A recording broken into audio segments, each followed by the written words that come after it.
Hello, everyone, and welcome back to another episode of the War Report. And I must apologize for our brief unscheduled absence. I know some of the show material has been spotty lately. Our apologies once again. I know I gave the description last time that we were in a Belgrade basement, courtesy of Vucic. But much as in his character, he betrayed us. He stuck a proverbial knife in our backs. So that's the bad news. The good news is we have now relocated to the last truly sovereign country in the world, and that is the Pridnestrovyan Moldovan Republic. Okay, and we can finally speak freely. We can finally say what we want, and we're finally in a real country. Okay, all other countries are fake. It's all Pridnestrovia from now on. Yeah, yeah. But we have plenty of ground to cover. I don't know if you have any introductory comments or whether you just want to jump right into it. I'm cool with it either way. We can let me get to the slides, and then we can begin with the front news. But we'll go with some other uh, tangibles around the Ukrainian conflict that are not related to just frontline maps. So, anyways, so we begin with Vovchansk, a place that has been fairly quiet for a long time. If people remember, the Russians made incursions into this area in May of 2024. The Ukrainians sent a lot of forces there to counteract them. The Russians took some losses there, loss of territory. Then they've been slowly regaining that territory. Well, they were in the news again today. The Russians just west of the city of Vovchansk, you can see in the next slide, made a small gain in a forested area. And I believe this is they are now south of the Vovchansk River, the Severodonetsk River, which divides the city from north and south. So this is an important area as they don't have to cross anymore. Um, the next slide, actually, the first slide that I showed you, if you could maybe put it up again, that shows its relation to the rest of the northern front. Well, that other area in orange instead of the red is the Kupyansk front. Now, both these areas are in the Kharkov region. And, there is talk that these two orange areas will eventually unite. How or when, you know, it's still speculative. But that is, you can see some other orange blips where the Russians have gone in. But it would be important for them, for instance, to stop to do that in order to counteract supplies that are emanating from Kharkov into the Eastern Front. Anyways, let's move now down to Kupyansk. And there's been a lot of fighting over Kupyansk. And for the longest time, we haven't had really a good idea or maps about what has been taken or not. But now I would say in the last 48 hours, it is obvious that the Russians, especially on the western bank, are indeed somewhere in the middle or have a foothold in the middle of Kupyansk. This is an area where the Ukrainians made several very effective counterattacks, but the Russians have been able to persist there. On the last show, there was a huge chunk. It isn't shown anymore because it was a while ago since our last show. But to the east of Kupyansk, several large fields, several tens of kilometers were captured, bringing the eastern front closer to Kupyansk. But from the north, as you can see, the Russians have started moving in. And the next slide will show you where the incursions are and that they are indeed now in the middle. But they have been careful to sort of surround the fortress area, if you will, of Kupyansk. And the next slide will show you what I mean by that. These are circled in red. So these areas are where the high rises are, and where some industrial buildings are. Of course, these will be the most difficult areas to take over. The Russians have one area like that, and the recent capture that you see towards the left top hand corner. There's an arrow emanating from there. Uh, so Kupyansk, it's important for Kupyansk to be taken from the west side of uh, the Oskal River, because that's the side that gets the supplies, rather than the east side. Taking the west side first will leave the east side. It's all arithmetic after that. And yes, so if we move further down, the Liman front now is developing. I've drawn where Liman is. This is an area. This is a city that, and indeed an area that the Russians controlled up until September of 2022, when the Ukrainians successfully counterattacked and pushed them out. But just north of it, there was a small gain, as you can see above the circle that is there to designate Liman. And this is what's the name of this town? Yeah, Derilove. So the Russians now have a foothold in Derilove. Of course, not the town itself, but just a foothold. The important thing is that this town has a highway that goes through it that supplies Liman. So there are two major arteries that resupply Liman from the north, and essentially now this is blocked one of those arteries. The next slide will show you what I mean. And so it'll be now more difficult. So the blue arrows demonstrate Ukrainian supplies that would be going into Liman on a southeastern direction. And so that's effectively one of the roads that they have captured or have placed the block. Next slide is the what I call the Lyman Siversk front. Now, this shows you where Liman is situated in relation to Siversk. We've gone over many times how successfully the Ukrainians have defended the Siversk area. But one of the things that have changed is that dark green patch that runs south of Liman and goes all the way east. That's a gigantic forest. And the Severdonetsk River runs through there. And as well as the Zherebets River flows into it as well, from the north on a north-south axis. Now, the Russians have been closing in closer and closer to Seversk. They never took it in 2022, but this is as close as they've been since 2022. Um, the Ukrainians had a successful counterattack, but before I get into the successful counterattack, let me point out that since our last show, there was a big pocket in this forest. Now, the forest was an area that the Russians only controlled about 20%. I would say now the Russians control roughly 55 to 60%. But there was a huge patch that apparently there were some Ukrainian troops there. We don't really know how many, but whatever the amount, they were encircled. And then when we were supposed to do the show last week, please forgive me, I was ill. I couldn't do the show last week.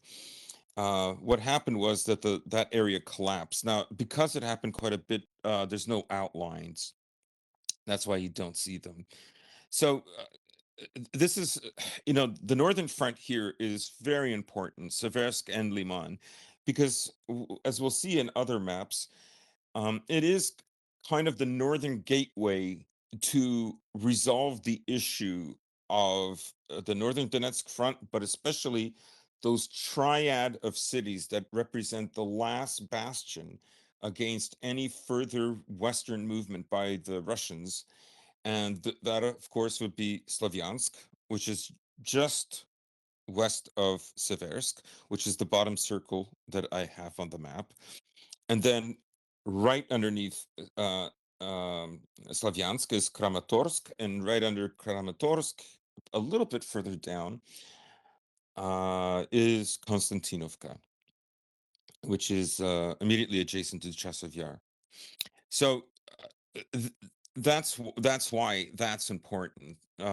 Is this sort of bulge has to be gotten rid of before they can even think about these three cities that have to be taken. The next slide gives you an idea where the Russians have made gains, because they're now definitely south of the Severodonetsk River. They've made more gains in the marsh area, which is part of that whole forest belt. That's to the right of the screen near the top right hand corner. And you can see there's been more incursions in the top of sort of off center into the forest by the Russians. But the smaller circle that you see outlined in blue, those are the Ukrainians taking a chunk out of an area where the Russians had had a foothold. The Russians still, this is areas just directly north of Siversk. The Russians still have, they still have a hold in the town, but they, it remains to be seen if they can hold on to it. I believe the name of this tiny village is Serebryansk. So Yes, that's what I see. yes, yes. So actually, the next slide will give you a better idea of how close it is. Uh, so one of the things that I've noticed in the last few weeks is the Russians will make gains, the Ukrainians will counterattack, make other gains, but eventually the Russians regained those gains that they had lost, and they just keep pressing forward. This is kind of something I've noticed, not just in all the September so far, which has only been a week, but um, really for the entirety of August. If we move to the next slide, this Well, gives I you would kind of say a blow on up. that Mm, note, with mm, the way the Ukrainians are conducting themselves now, especially when it comes to critical manpower shortages and also coming equipment and financial shortages, which I think we're starting to see the impact of. Their entire strategy at this point, if I had to simplify it, is they keep putting band aids on quite literal gunshot wounds. And it's just plugging the gap here to buy a little more time, to drag out this war a little bit longer, in hopes that the coalition of the shilling can come out and bail them out. yeah, yeah, they really are there to appeal to the elite class, but also to the Western public, which has always given the West a kind of a moral edge uh, in terms of persuading the world to follow it, right? In this case, the evil tyrant Putin is wants to take away the freedom of the Ukrainians. So this slide that we're on right now is a kind of a blow up of part of those gains that the Russians made in the forest belt. This gives you an idea of like how close they are to. This is, I believe, Yampol. Um, I don't see the name on it, but in any case, uh, Yampilske yeah, yeah, yeah, Linitstivo, yeah, I yeah, think. Yampilsky. Or Yampilsky. In one map it says yeah. Anyways, Yampilsky. So this would be, for instance, like a very crucial hub for the Russians to take. The light green that you see, that's all marsh. It's very tough going through there. The dark green is forest.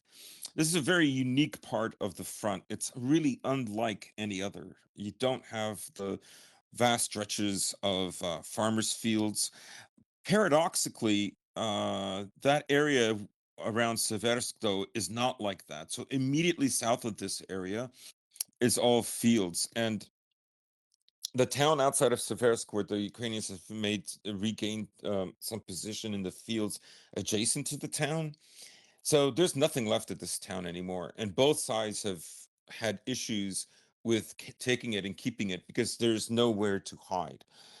The attacking side, paradoxically, is also subject to a lot of losses because they know they're coming. There's nothing to conceal them. This is an area where the fields don't have as many trees as they do in southern Donetsk for some reason. In any case, it's a very tough going, an area that's easier to defend than to advance in. So the next slide is what I call the Pokrovsk Chasov Yar, and this gives an outline of that tri-city area that the Russians need to take in order for really for the Ukrainian strength to completely crumble, because it is these three cities, Konstantinovka in the south and Siversk in the north, that keep them safe. Um, in the last slides that we're going to see, I'm going to tell you what Weeb Union thinks will happen, how this will go. Now, you can look at all the gains that are outlined in that light blue, light green, and um, okay, you've already moved down to Pokrovsk, right? That's Yes. okay. Yeah, I think people get what I'm saying about the direction of the gains are kind of mimicking the look of these three cities, right? They want to break Pokrovsk from them, and they essentially have done that. But so let's move on to Pokrovsk. So this is an area that the Russians had gained and lost last week. You can barely see it because the outlines are in green, but there are areas where the Ukrainians managed to retake this territory. However, the red outlines also represent the Russians regaining those lost territories. So the one territory that the Ukrainians still cling on to is that forest belt in the dark green that you see. So the Russians are inching closer and closer into central Pokrovsk. The next slide will show you why this is going to be difficult, because I've outlined in red here just how many apartment blocks there are here. This is essentially, again, fortress city, hard to take. And, Pokrovsk, I think, of course, has gone very slow, much slower than you and I estimated. And Russia's not using the kind of overwhelming force that they used, for instance, to take Avdiivka. And we saw that in the initial surge for Avdiivka, they lost a lot of armored units, as probably as well as men. But this time, of course, they're going with much smaller teams, much like small reconnaissance and force teams that embed themselves. And another thing that we're seeing both sides doing is they're using drones to resupply these soldiers, right? Of course, if they see that a drone is resupplying soldiers, those soldiers, they're finished. However, if they don't, if it's committed, let's say in the dead of night, then there's a chance, right? Their survivability increases. And I suppose it's what makes both sides hesitant to storm into a town, because you don't know if there's like a quote unquote RDK unit that is there, that's deeply embedded and has tunneled its way in some of the basements, maybe expanded on it, and has night vision goggles and some sophisticated armament, munitions that can take care of maybe some light armored vehicles. You just don't know. In any case, that's one of the things that is definitely developed in 2025 in a way that was less so in 2024, and in 2022, 2023, even less so. Um, so let's now move to the Zaporizhzhia West Donetsk front. You can see that the Russians are making a lot of gains here. Now, the burgundy, the red represents Donetsk. The orange is the areas that the Russians have moved now into Zaporizhzhia. And well, actually not Zaporozhye, but Dnepropetrovsk. But this is all in time to, as you see in my drawing, there's an arrow, and the Russians will want to move further west into that borderlands between Zaporozhye and Dnepropetrovsk. And the reason is, you see those yellow outlines, you see that there's two of them. So the Ukrainians after 2023 built their own so-called Surovikin line, and it's two lines. And they have, of course, mined fields.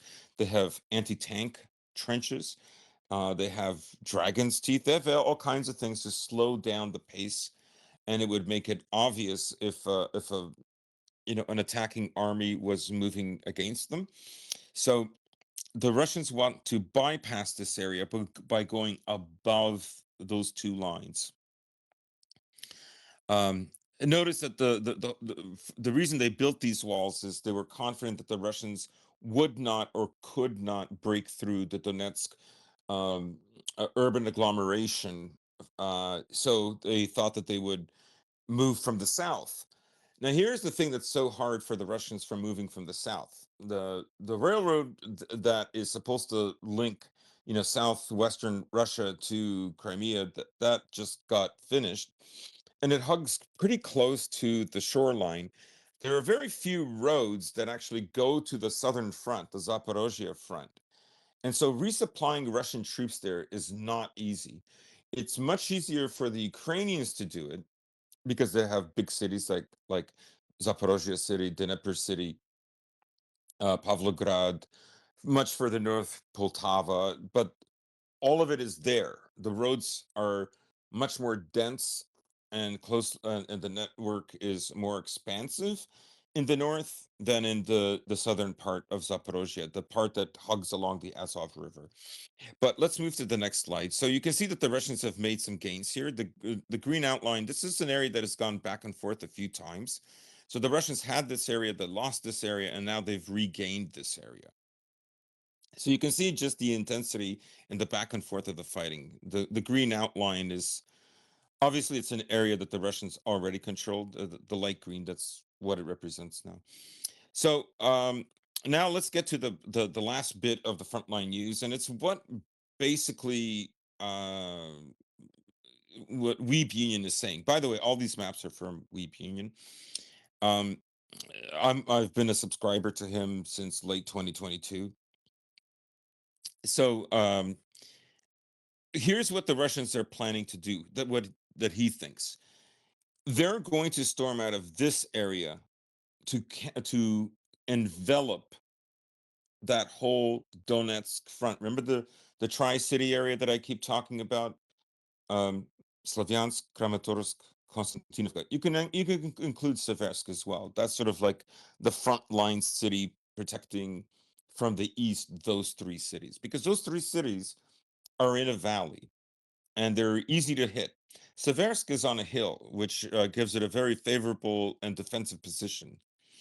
So, so what he expects them to do, you can see the red outlines. This is where the supplies are going to be coming from, and I guess Russia would have to build some roads into this area or expand pre-existing roads in order to supply them. Now, you can see where the arrows are pointing out into the Dnepropetrovsk region, and the city that now has new fortifications around it is Pavlograd, or as the Ukrainians say, Pavlohrad.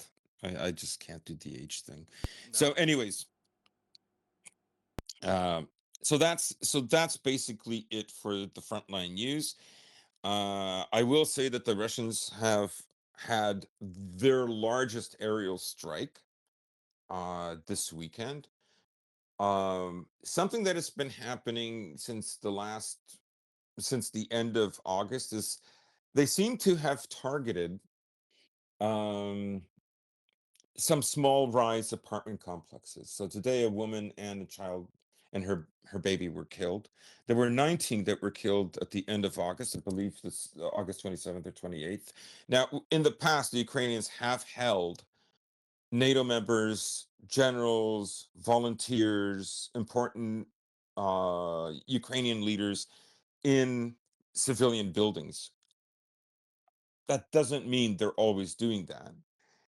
And this is something that you don't expect Russia to do, but they've started doing that. Now, there was also a bridge along the Dnieper that was attacked. Now, granted, it was just hit with a Giron drone. The damage is not extensive. Um, you could still drive vehicles across it. It's just that I think there might have been some kind of electrical wiring for trucks, no, sorry, for trains. So when you look at it, it's really not that much, to be honest. Um, but the now one of the places that a Geron drone did hit was the Rada building in Kiev.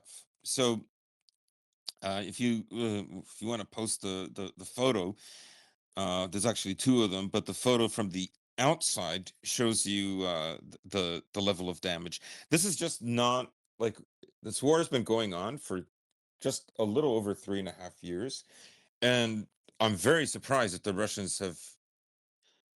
I guess Putin has hardened his heart. Um, if you go to the next slide, it shows you the damage from the inside. So I mean, it's not nice, but it's not terrible. I had to Do you say, know what I'm saying? this is the worst attack on a legislative building since January 6th. Yeah. Yes, that's right. Oh yes, it's a terrible, terrible, terrible. But I do have to say, in regards to the Russians pulling their punches against political targets in Ukraine. Now, for years, since the Ukrainians really had the capability to launch these attacks, there has been wave after wave after wave of Ukrainian strikes attempting to hit the Kremlin, attempting to hit Yes, Russian MOD positions, or in some cases successfully, for example, hitting naval headquarters in Crimea, even though that's more of a military than political target, but I digress. But, of course, many of those attacks are intercepted because the Ukrainian strikes were insufficient to get past the Russian air defenses, and the Russian air defenses were quite robust. Now, the Ukrainians have had their successes in terms of these irregular attacks. Let's not downplay that. Let's not forget Operation especially Spiderweb. on the oil fields. Yes, on the oil There were fields. recent ones in Rostov-on-Don and Bryansk. Like that's still ongoing. Yes, attacks on the energy targets, they have been very successful. I'm not going to take that away from them.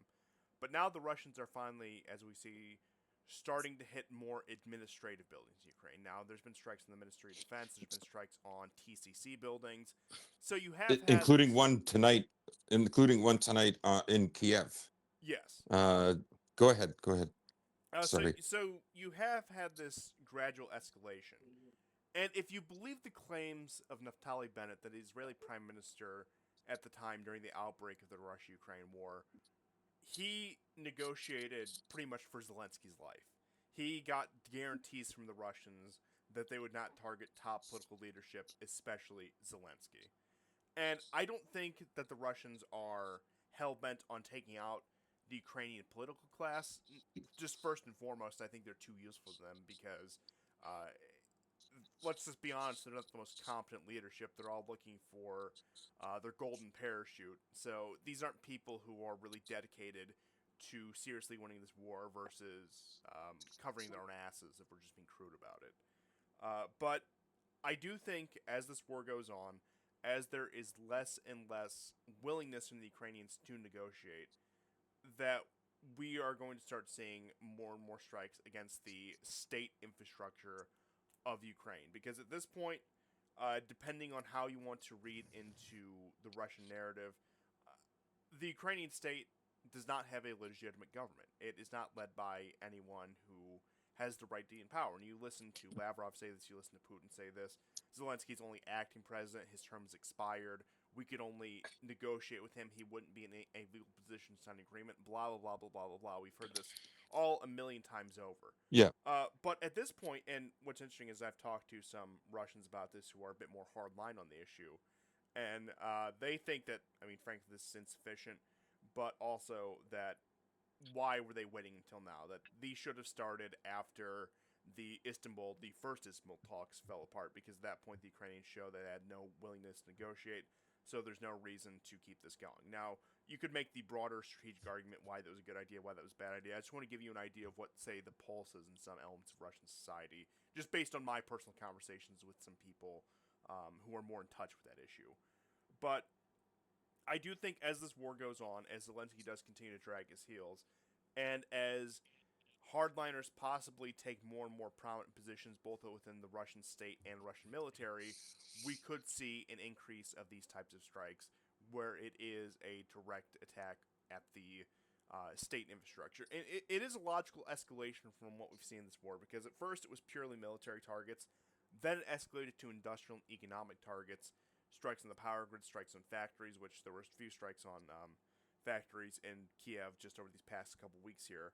But now we're getting strikes Yes. on administrative buildings. And like I said, that started with the TCC, which is kind of a mix between administration and military because they are the conscription office, which, funny enough, that has probably done the most for Russian sympathies in Ukraine for anything probably since the fall of the Soviet Union, believe it or not. like, uh, Y- it was hilarious because what wasn't censored, what could get through on places like Telegram and Twitter, and even like say TikTok, other platforms, it was Ukrainians celebrating that these Russian strikes were hitting these TCC offices, and just keep in mind these are the people behind the just merciless kidnappings, and it it almost feels And like speaking of merciless kidnappings, I yes, please suppose we go ahead. can. Well, there was a member of the Rada that was assassinated in Lvov Who would have just a few imagined? days ago. Who would have imagined? And the guy who killed him, I mean, he's a Ukrainian nationalist as well. But his beef was, and in fact, he said, yes, the target was chosen randomly. Parubi was nearby. He had lived in Venetia, and he would have, yeah. So he's basically the guy who killed him said, "I would have killed Poroshenko if I could have." It's just that the other guy was there, so he killed Parubi, which was the Ukrainian MP. And he shot him in broad daylight, so he knew he was going to get caught. I don't think he cared, but the reason for it is because his son was mobilized and died in Kursk. There it is, and I'm not going to cast aspersions that this guy didn't do it because yes, he is the one who pulled the trigger. But I do think, and we've seen a few other assassination cases. There was that one Ukrainian nationalist woman who was assassinated in Lvov about a year ago, and that was also one of these internal disputes where it was another Ukrainian nationalist who had her assassinated. But point being is, and then of course there was the and I'm not just being hyperbolic. This was the gay neo-Nazi who would molest the conscripts who refused to serve. I'm sure you remember that one. He was Yes, assassinated in yeah, Odessa.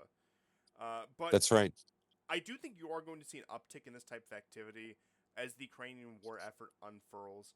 Number one, because of people who do want personal vengeance, people like this who do, you know, their sons were mobilized, whoever died as a result of this war. So they're going to more or less throw their lives away in order to get some sort of revenge. But I do think on a broader scale, you are seeing the factionalism play out in the Ukrainian government. We saw this with some of the palace intrigue with Zelensky, with Yermak, and all the words that were coming out of Kiev that he's going to stab him in the back and blah blah blah. That as Ukrainian society and as the Ukrainian state and military continue to crumble, there is going to be more of a free for all nature where uh, old scores are settled, and that people with personal grudges like this man are probably going to be used as the foot soldiers to settle these scores. That uh, I want him dead. I want him out of the picture because he threatens my personal interest, or we can pin the blame on him. This is the kind of thing you see when these kind of efforts, when these kind of countries fall apart all the time. It is going to be a Yeah, complete free for all. It's going to be probably a bloodbath, and political violence in Ukraine outside of the war, in my um, estimation, is going to rapidly increase, probably over the course of the next 3 to 6 months. right. Now, one of the places where the Russians attacked was a place where the Ukrainians were building their X-101 cruise missiles in Khmelnytsky. Well, it's an area, I suppose, close to Khmelnytsky, or no, it appears to be right in the town of Khmelnytsky. Looking at the photos, and which is interesting.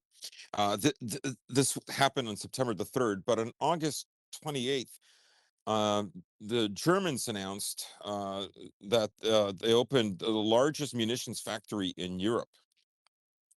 The German Rheinmetall was launched, building the artillery shells for Ukraine. The other thing, of course, another footnote is that the railway now is being constructed to fast track supplies to Ukraine from Germany. Because I don't know if people know, but the tracks in Eastern Europe, particularly in Russia and Ukraine, Belarus, they're wider than those in Europe. So that's a lot of trouble. And I'm going to assume this is part of the $800 billion that Germany passed around the time that Merz replaced Scholz as Chancellor of Germany.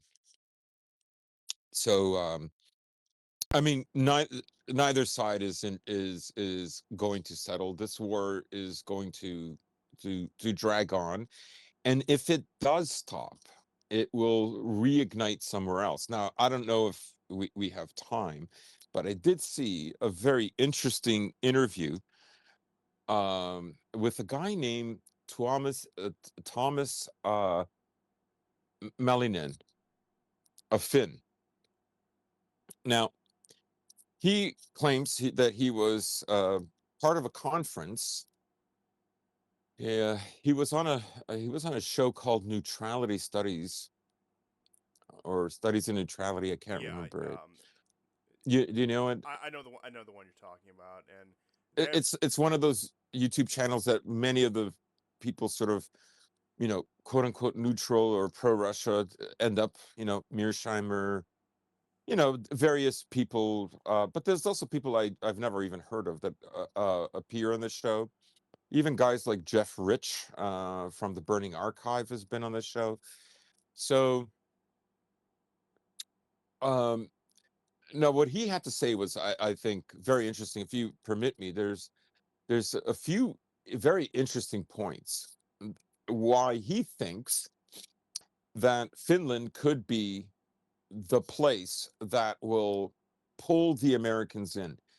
One of the things we've been hearing for about a week is that the US is withdrawing troops from Iraq and financial support for countries that border Russia. Of course, there are 15 bases that the Americans control in Finland. This was long before Finland became a NATO member. And since I've mentioned that, Finland became a NATO member, which happened, I believe, on April 9th, 2023. correct. That is the same day as NATO was created. Was it 1949 or 48? 49. April 9th. 49. Yeah. Both of them on the same day, which was obviously a signal to the Russians about their possible intentions. And so that's one of the things that he brings up. Another is his mother lives very close to the border. And he says, when I go there to visit, the amount of military activity that I see there has greatly increased. The other is the building of fences. Moreover, the Finnish parliament has announced that they want an army of 1 million men. Finland is a small country. What, 5 I million would say people? medium in terms of, yes. So that would mean 1 out of every 5 people is a soldier. I mean, who would do everything else? What, that'd have to be probably the So, entire adult male population at that point. yeah. So he was speculating. I mean, if you can find the interview, it's worth a listen. Um, he also mentions that at this conference, he spoke with a woman that was formerly CIA, and she's still adamant about balkanizing Russia. Oh no, we have to do it. We're going to do it. We're going to do it. We have to stick this out. We will eventually do it. That kind of talk. Now, I don't think he's ever going to be invited to one of these conference calls again. But maybe he thinks he got the scoop that he wanted. So you know, it remains to be seen. The other thing that he mentioned was that the Finnish public basically is slowly moving away from not just necessarily support for Ukraine, but an extended engagement with Russia that could include, Finland as a battlefield. Now, he does mention that Finland has in Europe, anyways, has the largest border with Russia, and that is true. And this is incredibly difficult terrain. Not to mention how cold it is. It would be very difficult for, let's say, armored vehicles to fight in these areas. And obviously, the defending side will have an easier time than the advancing side. But anyways, just some things to think about. We've speculated on the show that Kaliningrad might be the next battlefield Well, I do think because I don't. in general it's going to be that Baltic Sea area because also some of the news out of Estonia. Because right now you have it looks like tensions are shifting there because they tried it in the Caucasus. We saw that Armenia and Azerbaijan. That issue has been resolved. You don't have to like the results. I certainly don't, but it doesn't look like there's any further tensions there. I know that the Azeris are having their tirades against the Russians. That Aliyev, who comes from a Soviet political dynasty, all of a sudden is thumbing his nose at the Russians, saying that they put their heel on the neck of the great Azeri nation, and that yes, there is the element of pan-Turkism. There is the element of Turkey having that access to the Caspian to the rest of the Turkic world. That's also a potentially brewing conflict. But when it comes to the most, let's say, kinetic front, at this point, it does look like it is that Baltic Sea area, including Finland and the Baltic states and Kaliningrad. And with everything you mentioned, with Finland being more and more militarized, with being one of the, let's just say, areas they could, quote unquote, entrap Russia if they were to, say, provoke any sort of offensive military action by the Russians. And you also have, and that's also, even though it doesn't necessarily bear out to reality, they are very much involved in the mythology of the Winter War just being some sort of Pyrrhic victory where the Russians gained 3 inches of land for 10 million lives, as they would tell you. Even though, like I said, the truth is a little bit more nuanced than that. Um, you have the Yeah, nobody doubts that the no, Russians yeah, lost a lot of men, but when you look at the territory that they did gain, it gave St. Petersburg the buffer that it needed. oh, absolutely. Finland lost 11% of its territory. Lake Ladoga became completely under Russian control, which always could have been a weakness for espionage. I mean, it's a big front. There's other areas where they could come into Russia, but Lake Ladoga is a particular weakness. And so now this body of water is entirely theirs. But yeah, um, But yeah. yeah, but Go ahead. to continue on the point, I'm glad you brought that up. Uh, Lithuania and Belarus are now once again at each other's throats. Lukashenko is directly wanting to go after Lithuania because they are the host of the president in exile, including Yes. Tinovskaya and her husband, who I believe is actually now out of prison and in Lithuania with his wife. So they're the pretender couple who wants to take over Belarus. That is Yeah, a the point of. Guaidos of Eastern Europe. Oh, yes. How could we ever forget? And now the most recent. I suppose this is both new news and old news because we've seen this a dozen times over. But the very strong possibility that Estonia is being used as a drone launching platform, which is directly Yes. into NATO territory, which has been a fact that has been pretty much ignored by the Russians for the duration of this war as to avoid any sort of escalation into a wider conflict with NATO. And while there isn't direct admissions, there isn't direct accusations, it does look like it's becoming more and more evident that the Estonians, yes, are letting their country of what they're about 2 million, I think, out of when it comes to the population of the Baltic states, if even. I think they have Yeah. a combined population of like 5 million. So between them and Finland, it's 10 million people, which would necessitate a larger coalition if we were to see a war being fought there, which is the entire point of NATO.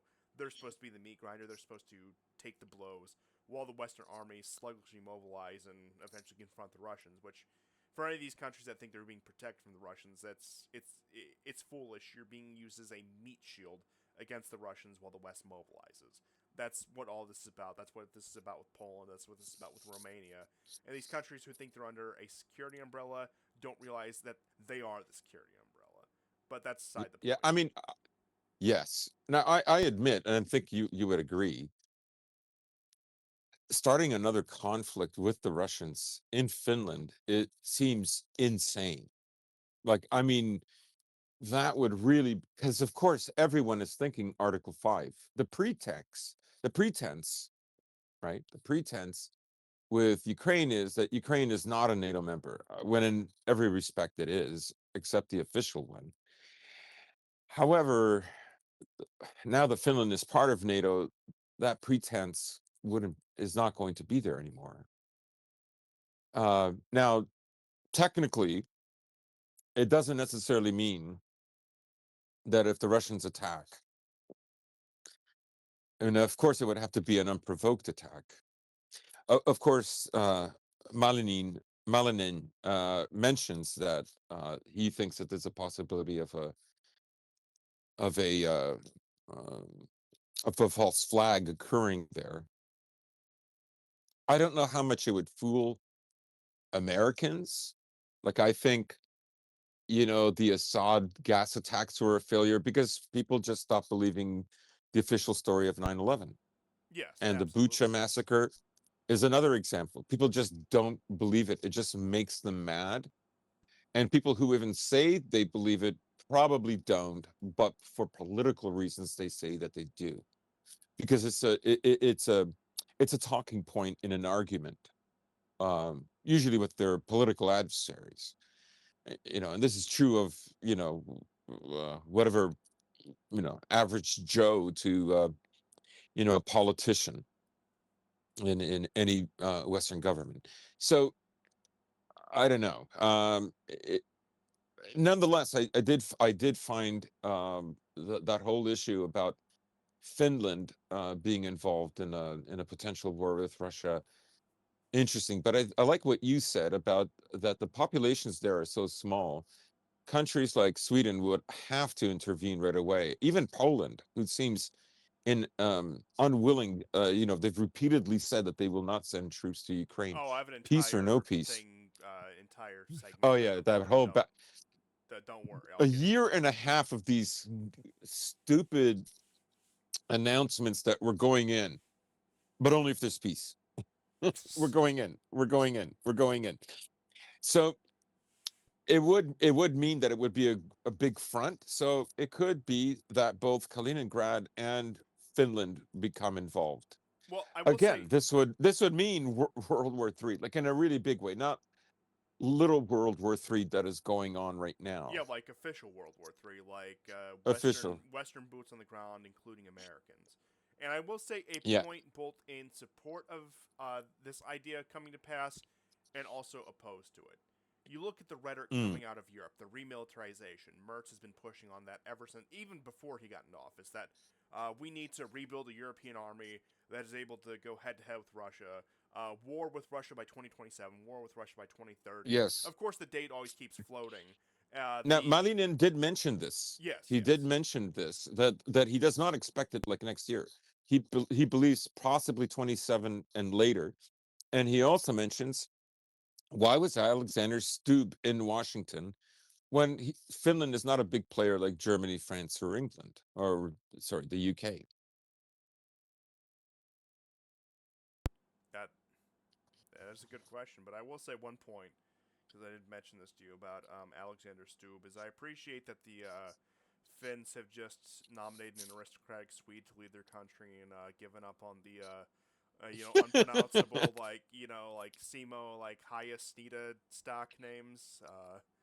No offense to any Finns out there, but I have my thoughts on that nation. Mm, But I'm getting sidetracked here. I'm getting sidetracked here. Oh, the point I would say I'll make against this, which I will touch on this in a later segment of the show, is that it looks like the Americans right now are gearing up for interventions in Latin America, not just Venezuela, but other nations as well, which would suggest a more let's just say, near a broad focus of the American military, which, unless we're going to see a rapid militarization of the United States, which I have my doubts of even being possible, uh, would necessarily exclude the idea of American involvement in a European war, unless we're going to send wave after wave of Europeans going from east to west into the meat grinder before we show up and actually fight a proper war with Russia, which is a possibility. That could be something Yeah. that could happen. But another point I will make on this, because I think this is probably the most likely scenario in which something like this plays out, is shipping vessels. It is going to be a harassment of shipping vessels. That would probably be the most likely false flag or the most likely provocative incident that would goad the Russians into reacting, because so much of Russian trade passes through the Baltic Sea, and now, in effect, it is a NATO lake. Now we know if you were to take Russian naval capabilities and combine them with pretty much all of the Baltic Sea NATO powers, it's not a question, even if you include, at that point, Germany, Poland, and Sweden, which are a bit more on the North Sea, but I think the point still stands. They're all within that same neighborhood. It's no contest. Even the Russian Baltic fleet is could take them on single handedly at this point. Now that's assuming there isn't some sort of rapid remilitarization, and that yes, you would need an American fleet to back that up, if not to be the main actor in that front. Which once again gets the question of the Americans being stretched too thin. How can you have a let's just say two carrier groups just to throw out a random figure in the Baltic Sea while also maintaining your force projection in the Middle East and also in the Asia Pacific? At a certain point, choices are going to have to be made. But that's assuming we don't go back to the possibility that once again these countries are supposed to grind themselves down before we come in and actually fight the war, and that this is all just to wear out the Russians in order to make our supposed victory, if it's even possible to win such a victory, easier. Yeah. Yeah. The other thing that I've been listening to for the last 2-3 weeks is War Strike with you know with Warren and Joe. People who know who I'm talking about. And they have been reading a bootleg copy, Google Translate, of Emmanuel Todd's The Feet of the West. And there's and I didn't know that there was a bootleg copy out there. Neither did I.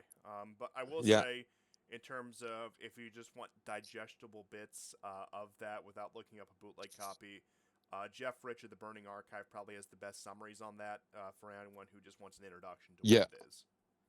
Yes. Yes. And but the some tidbits I found that you won't find from Jeff Rich is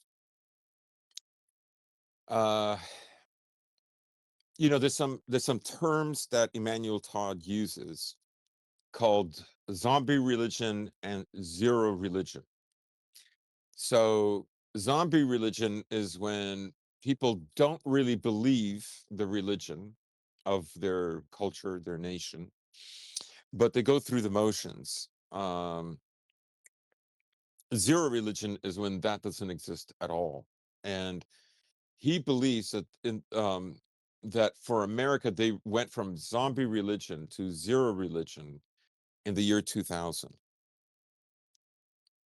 And that's one of the tidbits that I'll mention. The other is he points out that the Anglo elite of America, with the decline of Protestantism, and he would like to see Protestantism resurge in America, because ultimately Emmanuel Todd says that he's a Westerner and he would like to see the West win, but he believes it has already been defeated. Remember that the book came out at the end of September 2023. So, um, some other interesting tidbits is that the elite of the U.S. have been replaced by mostly non-Anglo elites, and that the fall of America will be because of Jewish lobby groups. So he basically kind of says it. Now, I've watched a few episodes a few months ago of Emmanuel Todd in France with interviews. And, in France, of course, the book is in French. Um, People losing it with him. This book caused a really big stir. It may never be translated into English. Uh, some have now. Jeff Rich says that it was his choice not to translate it into English, but may not have been a free choice. I don't know. Um, so yes, I'm losing my train of thought. No, Wouldn't you? yeah, I know where you're going, but I will say, yeah, it's always been. I'm. Let me just put it this way: personal anecdote time. I've always liked to toy with languages. I have problem committing to one or the other. I take on too many at the same time, where I become functionally illiterate in several instead of fluent in a couple. But if that is the case, I would actually, I think, maybe put my nose to the grindstone and pick up French if it meant actually being able to read into this and not just a bootleg Google Translate. With all due respect to people who want to do it that way, I don't have a problem, but I feel like you get more out of the text if you actually read it in its entirety, in its original form. But I know the interviews you're talking about with Todd, and you can go all the way back to like 2000, 2003, and it's Yeah. always very confrontational. It's always people do not like what he has to say. And what's interesting is Todd takes he takes an objective stance, or at least as close as he can to an objective stance, where he is just stating facts, at least as he sees them, or at least what he perceives to be facts. Now, nobody has a 100% track record; it's impossible. But point being is, people latch on to these factual statements that he makes and treats them like opinions or prescriptions, which leads to them having just visceral reactions because he is touching on very real points. And from what little I have managed to glean from his work, just from secondhand sources, like I said, I think it's probably one of the most prescient works that has been put out there in a number of years. And one thing I'll bring up, one other point that is a little bit more on the technical side rather than the like broader civilizational side, is that one of the interesting things he said in his 2023 edition is that Russia had a 5-year window to actually win this war in Ukraine in a meaningful sense, and not just have it be a Pyrrhic victory or have their system collapse in on themselves. Now, I don't know how much of that is, say, just maybe an overzealous prediction, but I do think it's a reasonable prediction if we're looking at it from 2023 that yes, the Russians have until 2028 to wrap up this war in a satisfactory manner that doesn't end up costing them more than they gain. And I do think that is a reasonable analysis. And I will say that one other thing about Todd is his main focus is demography, and that he talked about the demography of the Soviet Union in the 1970s, said it had a shelf life then. And he was right. Now, some people might say, oh, that's a fluke of a prediction, but he is somebody who can actually look at those vital trends, not just like ethnic or racial trends, but in terms of like infant mortality, birth rates, et cetera, et cetera. And he can draw pretty reasonable conclusions from this data. So a lot of it is pretty data driven for those of you who, let's say, are more receptive to that. And like I said, I couldn't recommend enough if you can engage with secondhand sources, or for any of you who have enough grasp on French to engage the first-hand source, I couldn't recommend it enough. Yeah, the other thing I wanted to mention about Emmanuel Todd is that now he is a quarter Jewish. His grandfather, who I think moved to France, um, was originally a Jew from Austria, but his grandmother was not Jewish. She was French, and it was her side of the family that has all these historians in it. However, um, uh, his mother's side is English and is um, part of a publishing uh, family, very wealthy, and his mother may have been a lesbian who was raped. So there's some very interesting. He must have had a very unique kind of childhood. If you just do a Wikipedia search, you'll find out. Um, um, the dynamics of his family. He does say in the book that he is a Jew, um, but like a essentially a secular Jew. Now, the other thing that he mentions is that he believes that the zero religion, the crisis point came in 2015, so it started in 2000, and he thinks that it's transgender that spelt basically the worst part because he's all for feminism and everything. So this guy is center left. So just so people know. But the transgender thing was a bridge too far because it essentially denied reality. And he said, when the West accuses Russia of being anti-trans, anti-gay, it's accurate, but it serves Russia because for the rest of the world, this is positive, not negative. And Russia, in fact, introduced because it's recovering out of the 90s into the early 2000s, and as it becomes more autonomous from the West. He does mention that after the 90s, during the 90s, the Americans thought that Russia was already defeated, et cetera, et cetera. Um, and that basically they gave their people with financial ties to the US within Russia. This is essentially the Jews, to run and steer Russia. So um, I thought that was interesting too. He does mention that he doesn't think Russia is a particularly religious country, but the use of orthodoxy is to signal to the rest of the world that Russia is a normal country. He acknowledges that American soft power is in decline primarily because of its trans and gay ideologies.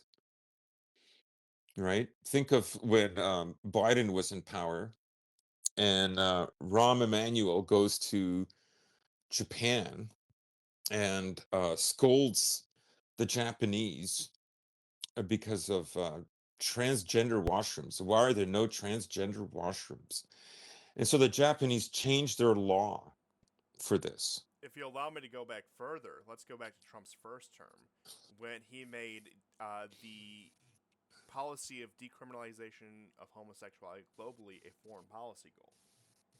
Yeah. And he actually did strong arm countries on that. I think Botswana was one of them. That was the one that Hmm. people Hmm. constantly joked about. But like, yeah, under Biden it was a completely different level. But point being is, I yes, this has become the vector of American soft power, and outside of a handful of nations, a few dozen nations, this has no pull. This is completely and utterly repulsive. The trans stuff is just a non-starter for the majority of the world population because, of course, Yeah, total for non-starter. our friends on YouTube, the way they see it, I'm making no personal opinion statements here. The way they see it, it's completely irrational. And let's be honest, they're not too hot on just the normal gay stuff either. And beyond a certain point, say Western Europe and other countries that the Americans can really strong arm to accepting this, it has no pull. Brazil, I think, is an odd one where it still does manage to have some influence down there, at least to my understanding. I could be wrong about that. If there's any Brazilians out there, or anyone with more knowledge about Brazil, you can correct me if I'm wrong there. But it is that vector of American soft power. This is what we've staked our future on. And it might sound like an exaggeration, but this is really the death knell of the empire. Now, among other issues, but when we decided this was our narrative, when this was our quote unquote religion, it fell apart. The America that the world, I guess you could say, fell in love with was the America of the 1980s, the 1990s. Freedom, prosperity, McDonald's, rock and roll, all that stuff, all the stuff that the people who you go to some parts of the world, they still think America is in the 80s and 90s. I think some parts of Eastern Europe, you get this where, it's like Ronald Reagan is still president, and America is still like our vision of what it was 40 years ago. But that illusion, especially with how widespread telecommunications are thanks to the internet, is rapidly crumbling. And what they look at now is a very dysfunctional and, let's just say, uh, morally void society. I'm not even going to say immoral because I don't even think there's a moral compass leaning in either direction at this point. It's just a complete free for all. There's nothing there. Let me just read a little bit of Please do. Emmanuel Todd's early life. So he was born in Saint-Germain-en-Laye in France. He's the son of a journalist, Olivier Todd, and Anne Marie Nizan. His paternal grandfather, Julius Oblat, was an Austrian, had an Austrian Jewish background, and his paternal grandmother, Helen Todd, was the illegitimate daughter of a British magazine editor, Dorothy Todd. Yes, Dorothy. Yeah, okay. Todd's maternal grandfather was Paul Nizan, the historian Emmanuel Leroy, a pioneer of microhistory, was a close family friend and later became Todd's mentor, training him in the discipline of historical anthropology. Also, Emmanuel Todd was, as a 17-year-old, part of the 1968 sort of protests in France. He was briefly in the Communist Party when he was this and then left it. I don't know if he was even there for a year. But remember, at 26, he predicted the fall of the Soviet Union, as you said, based on demographics, suicide rates, abortion rates. And I have found government posters from the Soviet Union telling couples that they'll be sorry for having an abortion. So again, this is one thing that, like in the West, it's almost like you have I remember when I was moving into right-wing politics, it was almost like the government demanded everybody have abortion. But you see, it's a lot more nuanced. Something else was happening. Um, I took I don't want to trouble anybody. I had a poster from that era, warning parents that they'll regret having an abortion. Yeah, yeah, I'll send it to you. This is from 1966. Yeah, I know the one. And while I get that up, there is a interesting note just on Soviet social policy I'll mention right now is that, of course, once Lenin took power, the Bolsheviks repealed most of the laws that were within the Russian Empire. And then Stalin came in, he implemented the criminal codes, I believe it was in 1935, somewhere in the early to mid 30s. Which recriminalized homosexuality, abortion, etc. A lot of the more socially conservative laws that people would think of. Khrushchev would completely undid that. But then when Brezhnev came to Yes. power, he didn't do much legally. But once again, the image you can see on screen, there was more, at least state, I guess you could say, propaganda that pushed back in the direction of this, even though they didn't touch a lot of those issues legally. Interesting enough, homosexuality did stay criminalized through the fall of the Soviet Union.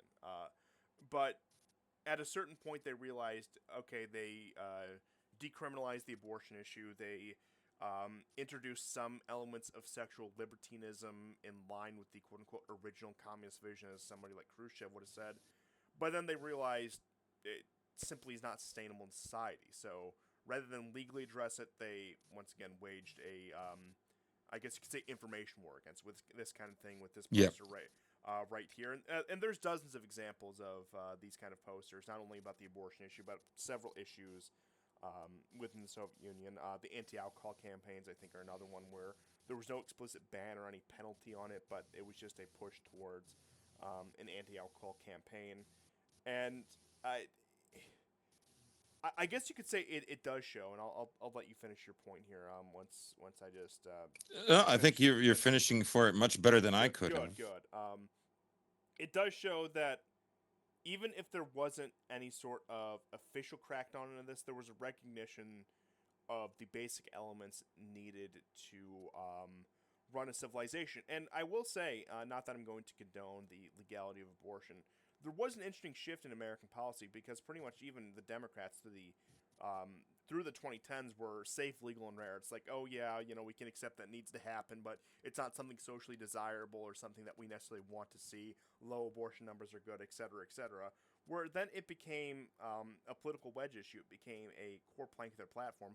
Look at their 2022 and 2024 campaigns. It was one of the primary issues, which once again shows a fundamentally dysfunctional civilization. Like I said, I'm not just to reiterate, I'm not going to condone its legality, but even under the circumstances in which it's legal, a country that doesn't recognize it as a social ill altogether has fundamentally failed and is spiraling towards its own undoing. Hmm. Um, Yeah, absolutely. but I'm glad we took the sidetrack. But there's a few more items on Ukraine in particular I wanted to focus on before we Hmm. move on to some of the other issues here. And that was this interesting map that was at the most recent Russian MOD meeting with Gerasimov. There were a few others there. I think the defense minister were there. All the usual suspects, I'll just call them. And that was a map showing Nikolaev Oblast and Odessa Oblast under Russian control, saying those are the goals of the special military operation, are the control of these territories. And of course, when pressed on it, the MOD's official statement was, it's up to the people of Odessa, Nikolaev, Kharkov, Dnipropetrovsk, etc., to decide their own futures, which could hint that there might be more annexation referendums as the Russians advance into this territory, if they actually plan to Mm. do it, assuming this map is real, assuming it wasn't just there for some sort of media purposes. But in my opinion, if this is the case, if there are actual designs on Nikolaev and Odessa, assuming they can be accomplished in a timely manner without too many casualties, I think it does show a fundamental seriousness about coming from the Russian MOD about the situation of this war. That if Ukraine is not a landlocked country at the very least by the end of this, then it does not matter.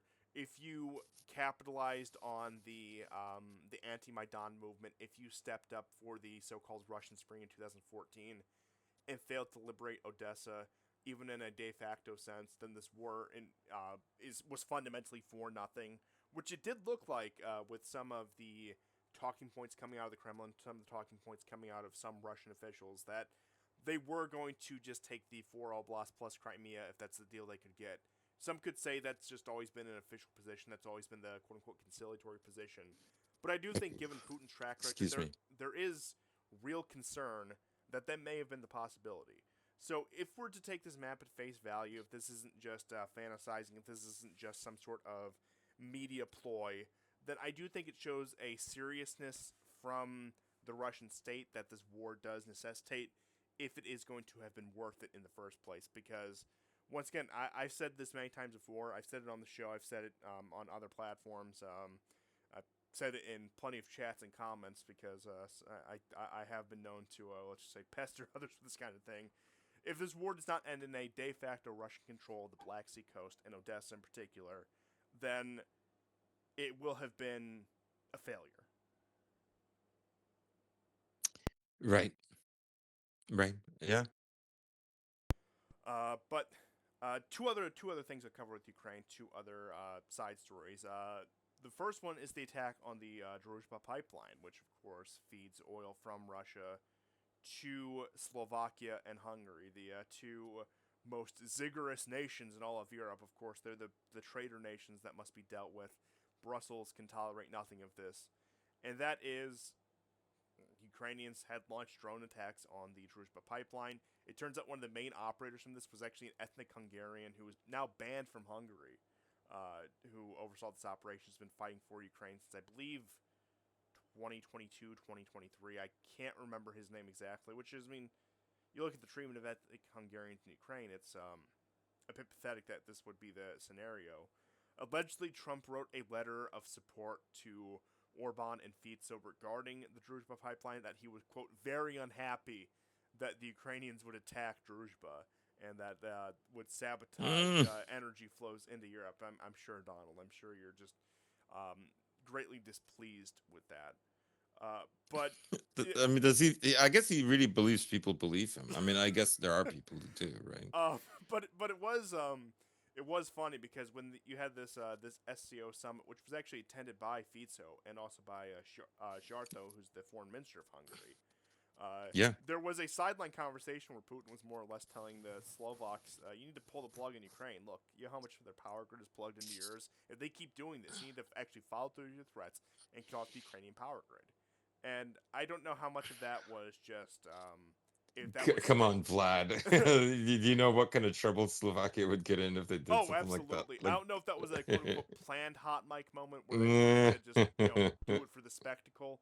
But, I mean, it's a fundamentally unrealistic proposal that Slovakia and Hungary would both be crushed tomorrow if they were to attempt any such things. While I admire the, let's just a fire that comes out of both Fico and Orban, their position are fundamentally limited. There's only so much yeah, they can do. absolutely. But a more interesting player in all of this that seems to be getting cold feet is Poland, which has been materially and I would say also rhetorically one of the strongest supporters of Ukraine. Poland is not willing to let its centuries-old grudge with the Russians die anytime soon. But the recently departed, well, he's not dead, I shouldn't say that. He might as well be dead, though. But the newest former president of Poland, Andrzej Duda, has been putting out a series of interesting statements over the course of several interviews. The most recent one, he was calling back to the missile that landed in Poland, killing two Polish citizens back in late 2022, that came from a Ukrainian S-300. Now, at first, they tried to say, Hmm. oh, it was the Russians. The Russians are launching an attack on Poland. Then it was written off, oh, the Ukrainians just accidentally fired it. But now Duda is alleging that it was an intentional attack in order to draw NATO into the war, in order to draw Poland in particular into the war. And keep in mind at this point, the Poles have sent thousands, if not tens of thousands, I don't know, maybe up to 20,000 according to some estimates, of their forces as quote unquote volunteers onto the Ukrainian front.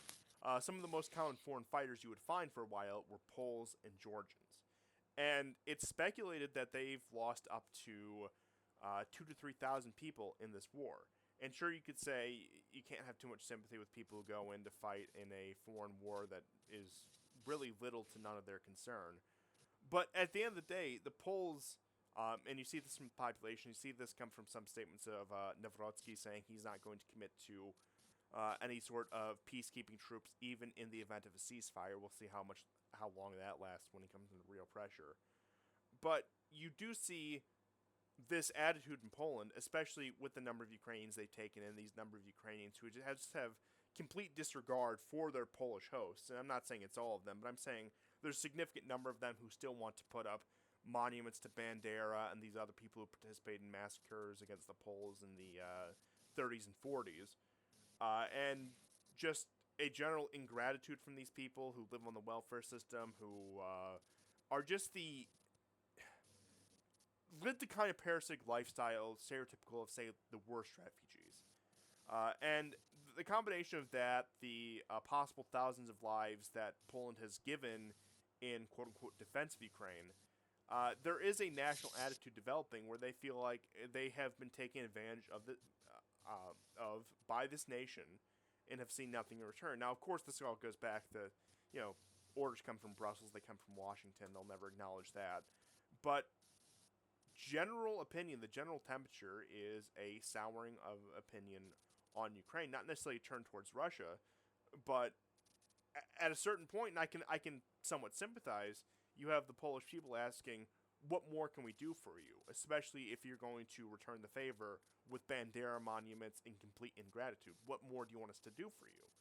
And that has become really the sticking point. And this even goes back to some previous comments that Duda made as he was leaving office, saying that Poland was one of the main logistics hubs for the war in Ukraine, yet we had no say in the coalition, the willing, or what peace plans for Ukraine would look like. Well, of course not. You were a vassal. You were a puppet in this entire endeavor. You were never going to have a say, and you're foolish for thinking so. Even though, As if as if he doesn't know. yeah, he's playing to the crowds. I know that, Of course he is. Yeah. uh, but once again, what did anyone really expect? And as it stands now, it looks like Polish opinion is just soured on Ukraine and not the entire NATO project in general.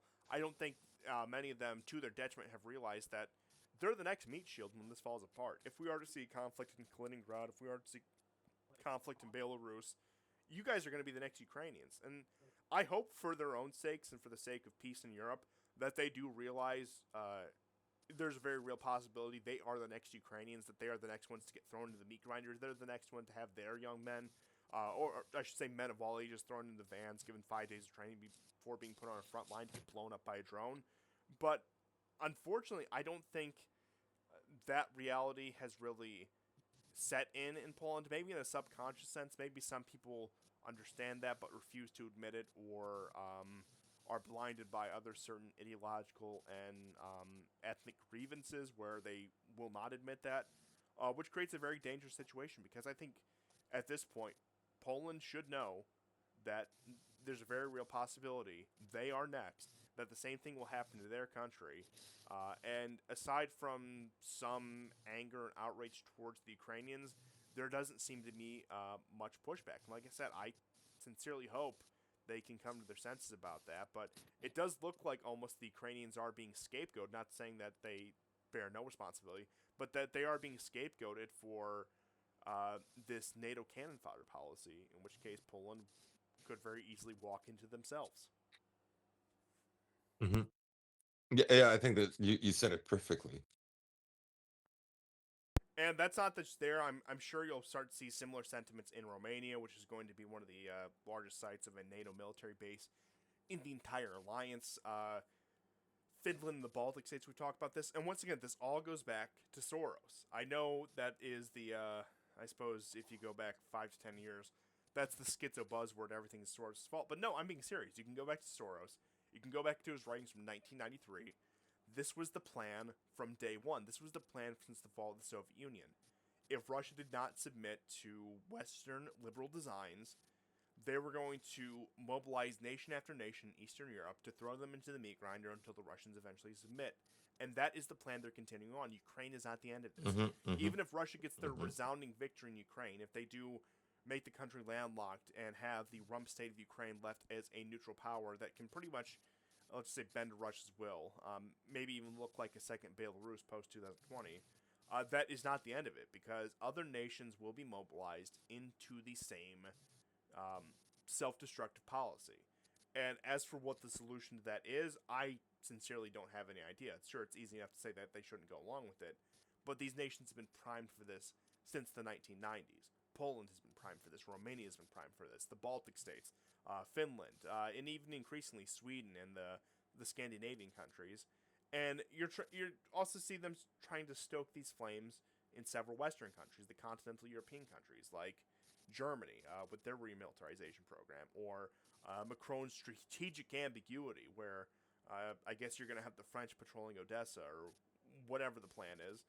But point being is the Anglosphere Empire, particularly coming from Washington, but also from their subsidiaries in Brussels, have plans to throw every European nation into the meat grinder before any Anglo-American troops set foot on continental European soil to fight this war.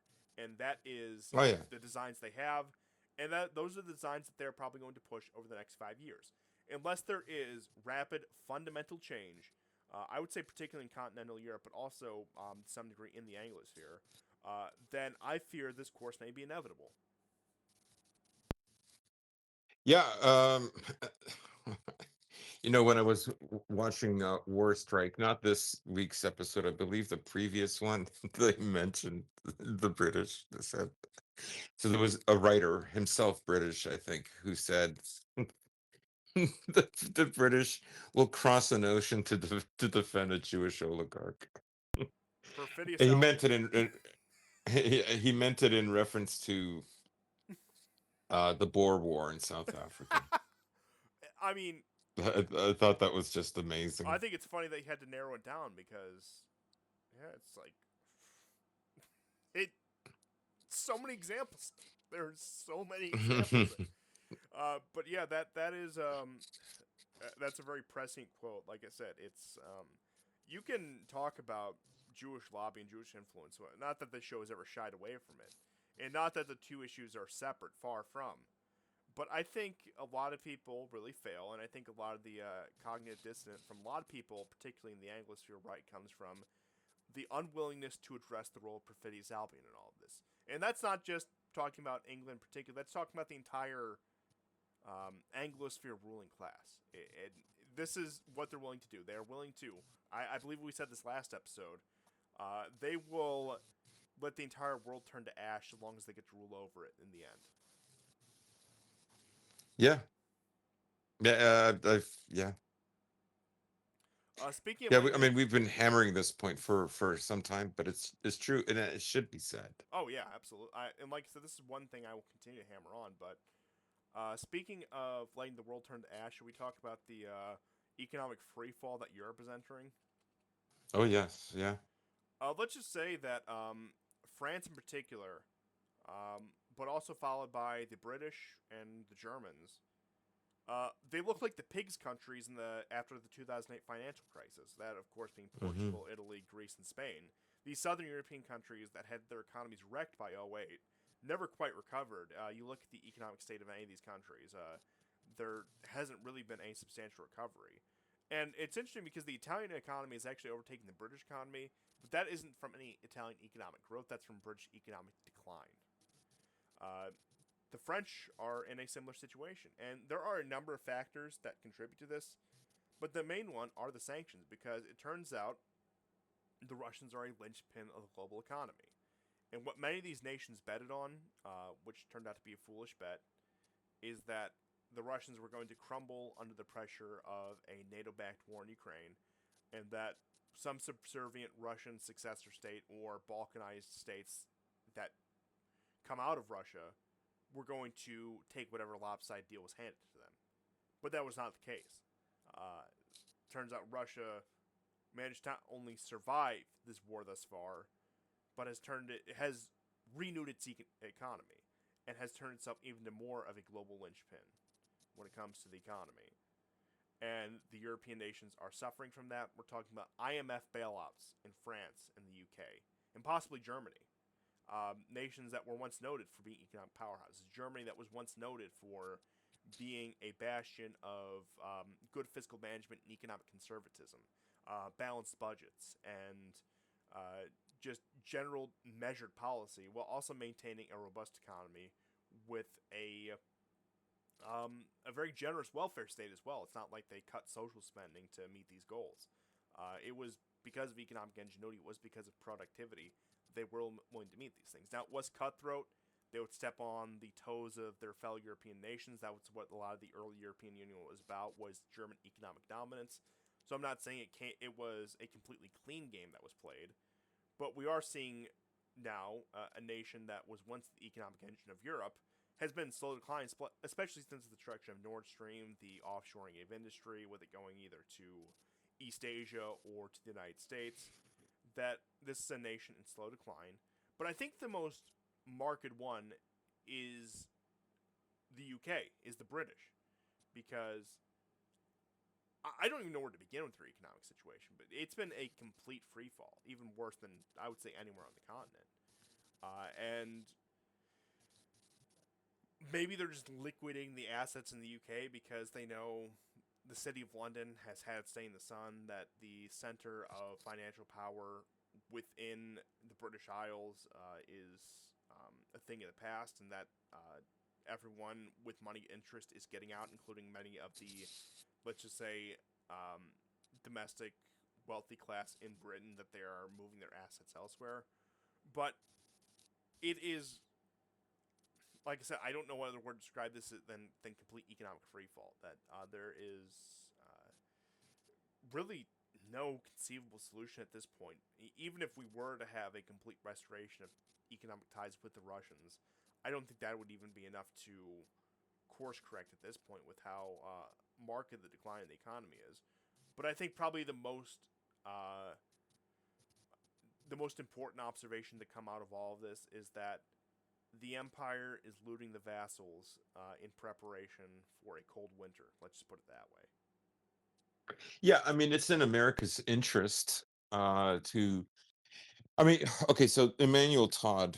Here's one of the things that he said in the defeat of the West is when like after 9/11 happened, America was tugged into the Middle East where it didn't necessarily want to go, but because of the attacks, it was pulled into Afghanistan, and then really by its by its own choice, and of course it's Jewish influence. It wanted to go into Iraq, which it did.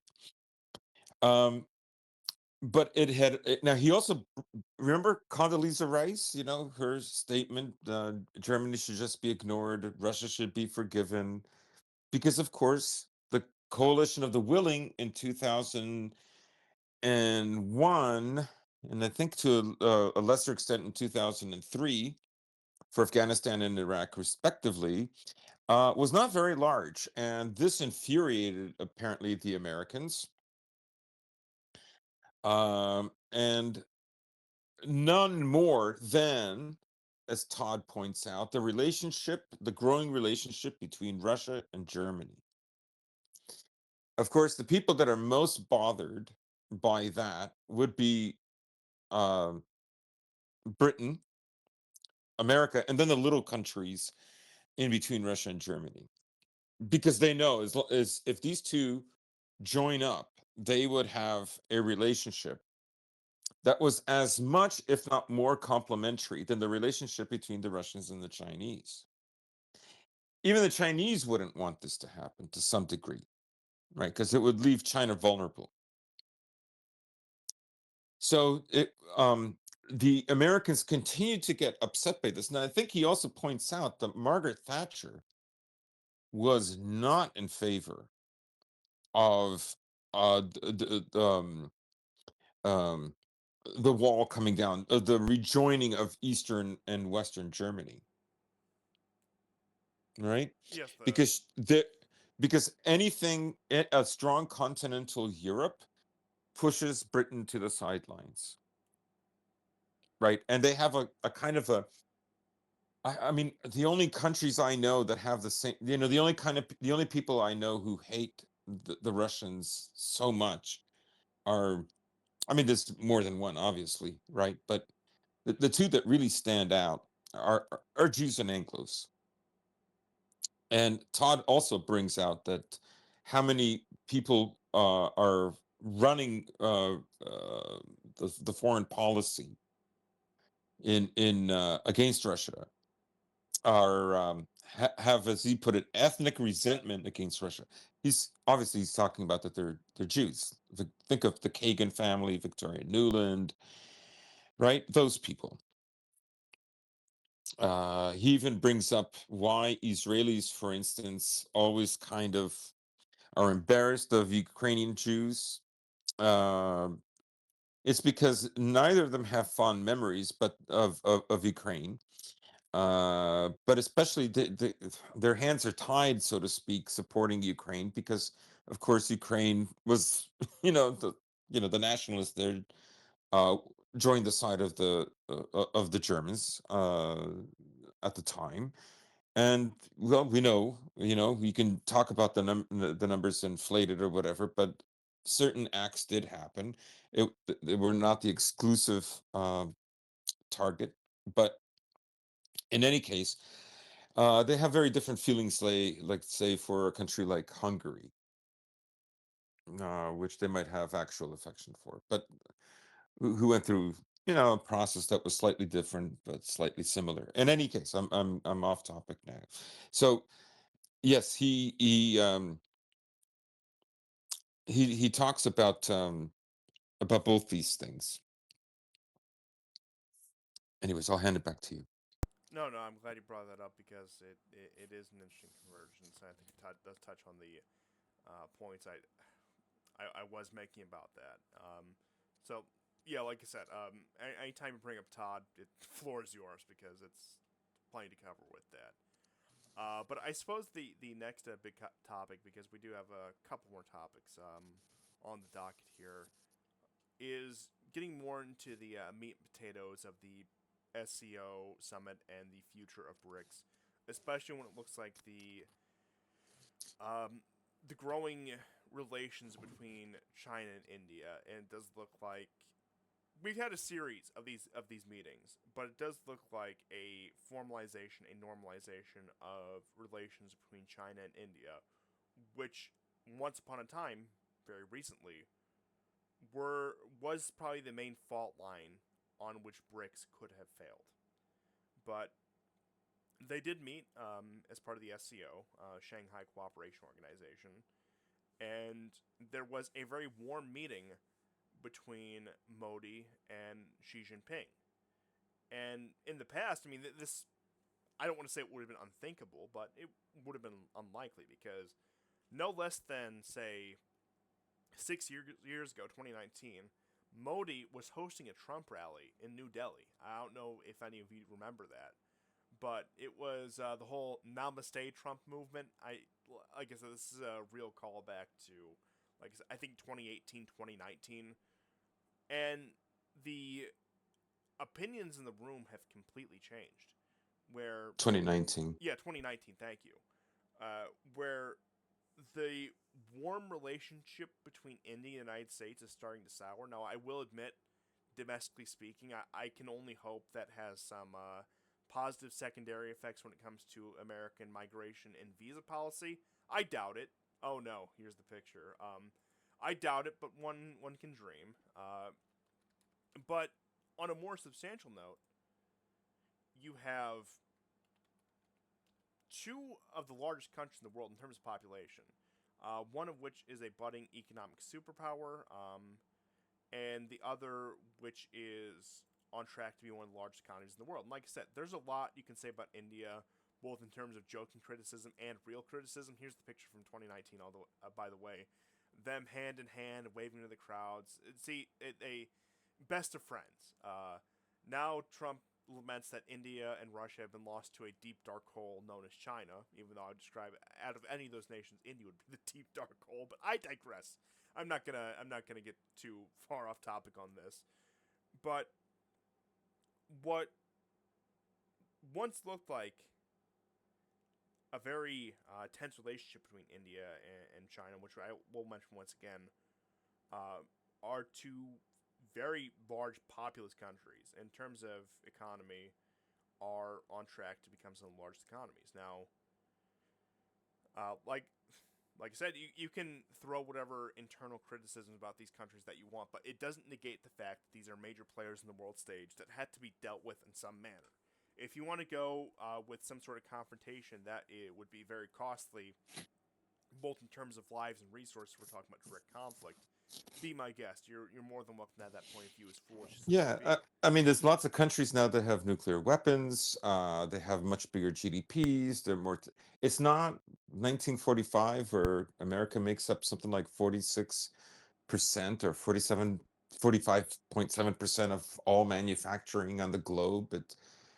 Like it's that stage has been passed, and as we've been noting on this show for many years, they're even burning down their own ideology. In fact, they're doing this schizo thing where they have, like, you have to think, how come Nick Fuentes isn't completely shut down. I'm not arguing that he isn't, like, on some level a target, and maybe when Trump's term is done he'll be a target again, but he's not that, like, he could be shut down even further, but nothing has happened. So, at the conservative, there was some conservative Republican conference, and there were some speakers there, including some, I think, congressman named Schmidt, and it's caused an uproar. Like, it's we're 1 degree from turning into Nazis in America, As by the always. leftists, right? But there is this kind of, I mean, we predicted this would happen even before the beginning of the Russo-Ukrainian war in January, that that kind of rhetoric would have to be allowed. Remember, it was Biden that said, if you didn't get the flu shot, remember that, what, not the flu shot, the other shot, um, you can come back. You know what I mean? Like, Yeah. I thought, honestly, I thought when Trump was elected, he would do that, but Biden actually beat him to it. But we knew this kind of signaling to the right would happen if there's a looming war. So, anyways, I Yeah, yeah. didn't No, I'm mean glad you to brought that interrupt. up because I do think that plays into this. But I'll touch on that point. But I did just want to round off the point I was going on. And like I said, you don't have to like any of these nations, but you do have to realize the practical implications that these are now serious world players. Not that they weren't before, but these are now serious world players, and that you have to have some sort of strategy to deal with them that isn't just mindless confrontation. And like I said, that's not kowtowing them. That's not letting millions of them into your country every year for whatever reason. That's a false dichotomy. There's a very large middle ground of cooperation with these nations, even if you are not on the best of terms with them. And I have to say, once again, looking at this SCO summit, looking at these BRICS summits, these are all nations that once upon a time did want to pursue economic relationships with the West. And sure, you could say they were out for their own interest. Of course, they were. Every nation's out for its own interest. So it's on us to protect our own interests and make deals that are fair to our populations, assuming our leadership gives a damn about that kind of thing. But nations like China, like India, like Russia, that all once wanted to have a cooperative relationship with the West are now being spurned, and they have now formed their own bloc. And now you have Trump in the White House kvetching about how they've been lost to the dark hole of China, whatever the hell that's supposed to mean. But to get to your point, I do think it is interesting as you have these kind of blocks forming that, yes, they are willing to throw some red meat to the right wing. Hey, we need you in the army again. Hey, we need you to rally behind support for the regime again. And you could argue that's part of the reason why they let Trump back in the White House. You could say that's part of the reason why Trump 2.0 has taken on such, let's just say, an interesting character compared to Trump 1.0. And that you will likely see this, especially if we do have a successor Republican government, whether that's somebody like, who, I don't know, maybe they put up Vance or what I think is more likely at this point, I know it's early on, Rubio, where they can indulge more and more of that right wing rhetoric because they need you to feel like, hey, it's still your country. You're still on our team. You can still reap some benefit from this. Just do your part, do Hmm. your duty, and we'll make sure that we'll give you some marginal concessions while nothing really changes. And this will bring me into my point with Venezuela later, but it is a new policy that they are pursuing. And like I said, while I might like some of the stuff that comes out of the Trump administration, don't get me wrong, assuming, say, deportation of people who do not belong in this country is actually going forward and not just some sort of photo op, which I have my skepticism about, that's very cool. But I am fully aware of the bargain that they are trying to make with me. And I will say first and foremost, I have no intention of doing anything illegal or transgressive or anything like that. Just all the necessary disclaimers. But I'm not going to take that bargain. You can do everything you want. I Mm. want you to keep doing this stuff. I want you to keep doing these things that will improve my life. So long as you're actually doing them, not just a photo op. But I'm sorry, you owe me. I don't owe you. It looks like the debt you've been running up on my dime, both figuratively and literally, needs to be paid off before I think I can consider giving a little quote unquote extra for whatever asinine project you have in the works. Hmm. Hmm. Yeah, yeah. Just to briefly go back to, because one of the things that Emmanuel Todd says is the whole push for gay and transgender rights, and he does focus on the transgender more so because he considers it illogical, that it's a fallacy, it's a lie. But part of getting countries to accept the lie, to repeat the lie, is to demonstrate the subservience to America. And this is part of the alienation that they've caused. I think that's why they freaked out so much in 2013 when Russia began revoking some of the laws, or the laws that were on the books, um, for gay rights in Russia.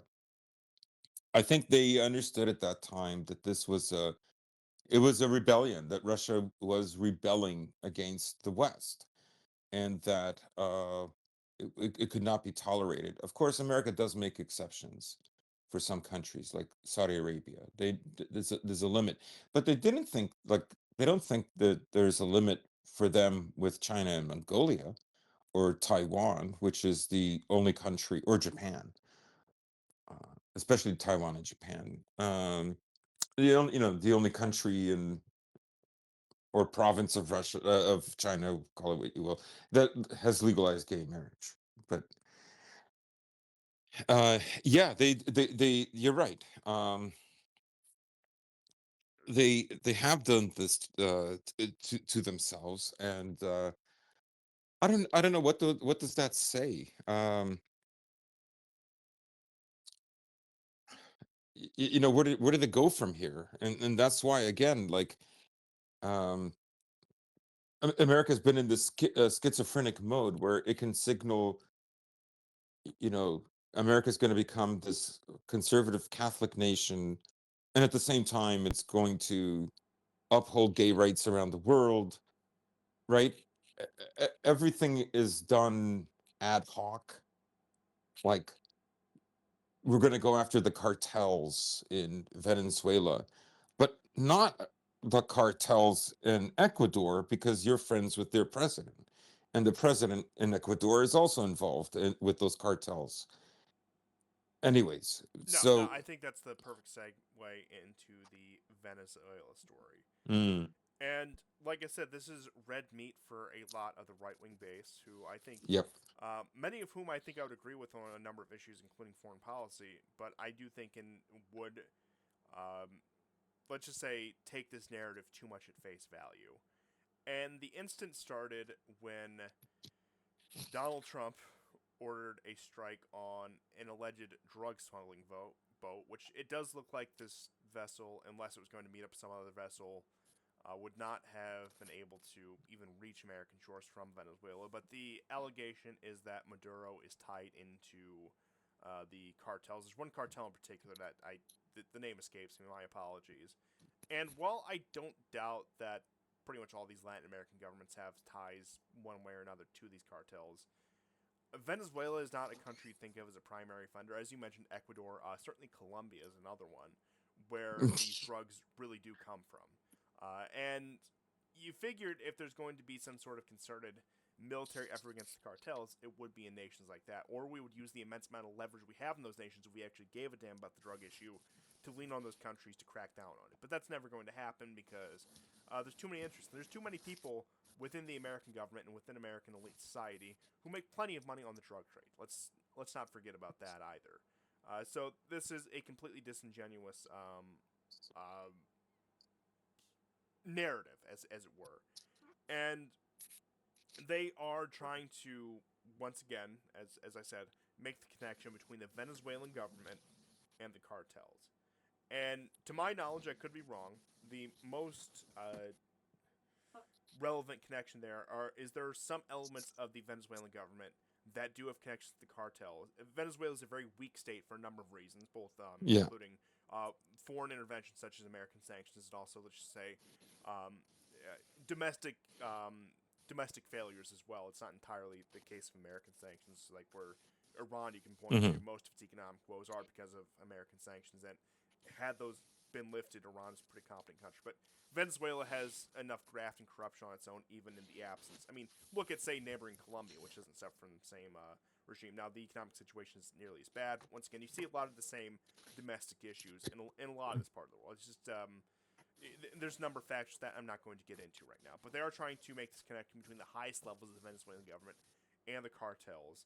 So when you have an American military intervention, people can say, this is for the interest, this is going to stop the drugs from flowing onto the streets of the United States, while ignoring some of the most key issues here.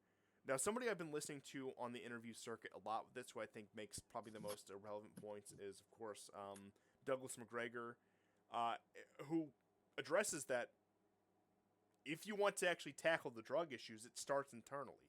You crack down on domestic dealers, you crack down on entry of drugs into the country through our borders and through our territorial waters, and that sailing off to blow up some Venezuelan boats, pretending like this is the next Barbary War, is is foolish. And the word I've seen thrown around for it is cape shit. It's a Hollywood movie to these people. Oh, we're gonna have the photo op of us blowing up the drug vessel, and it's gonna look cool, and you're gonna be able to make a Netflix documentary about it in 10 to 15 years. And that's what it feels like. That's the approach they're going with, uh, because ultimately it is a regime change operation, and that if they were serious about using military force to actually stop drugs from flowing in the United States, number one, our southern border would be completely militarized. That no question about it. Number two, you would have American vessels of the Coast Guard or the Navy either in our territorial waters, even out into some of our international waters, interdicting drug vessels, not just wantonly blowing them up, seizing these vessels, arresting the people involved, doing whatever proceduralism goes with that. And some people might say, "Oh, that's too slow; it doesn't work." Oh, but if you want to get down to the reality of the situation, it makes a lot more sense to have naval vessels interdict these ships than just wantonly open fire on them. Number one, it's bad optics. Number two, uh, there should be some sort of proof that these are drug vessels and that there's a legitimate threat before we just start blowing these things up. This has to be conducted as an enforcement operation, not a military operation, because the cartels are not state actors. They've done many heinous things. They've committed many terroristic actions, but it's not the same as, say, confronting a state actor or even a formal terrorist organization, say in the style of ISIS or Al Qaeda. And that's when we're not funding them, mind you, because that's an entirely different story.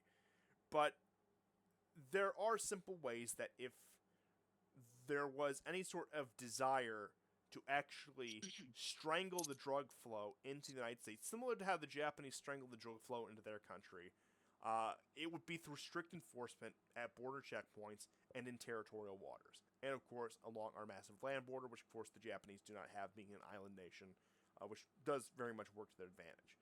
But as it stands now, this is simply provocative action after provocative action, and I think that's what mainly blowing up the boat is, because the Venezuelans can say one of our innocent fishing vessels attacked. Whether it was a fishing vessel or not, who knows? But point being is that's a propaganda win for the Venezuelans.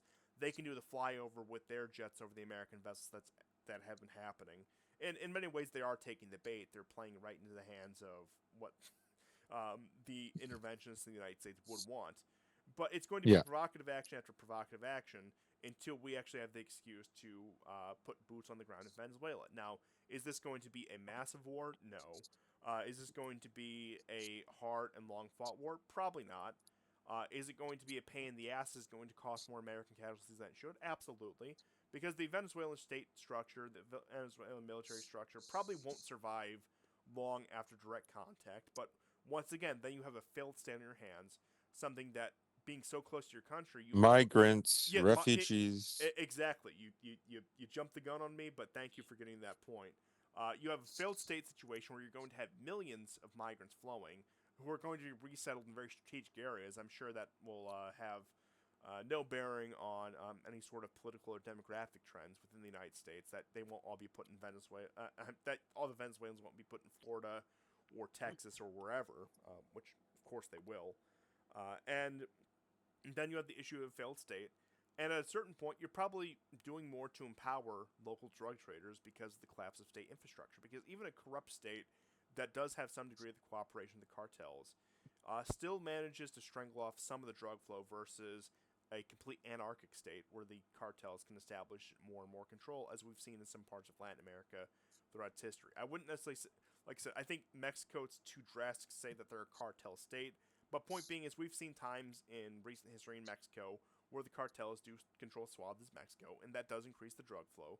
And my ultimate point with all of this is there is no desire to actually safeguard the health and well-being of the American population by cutting off the drug flow, and that this is a simple regime change operation. You Yeah. could paint this as a resource grab. It possibly is, especially with American shale having diminishing returns over the years, that perhaps Venezuelan oil does look a bit more appealing in that case. But once again, after that point, if you dethrone the Venezuelan government, you're going to set up your own security contractors in order to guard the oil wells, which becomes a, a costly endeavor rather than just making a backdoor deal with the Venezuelans, for example.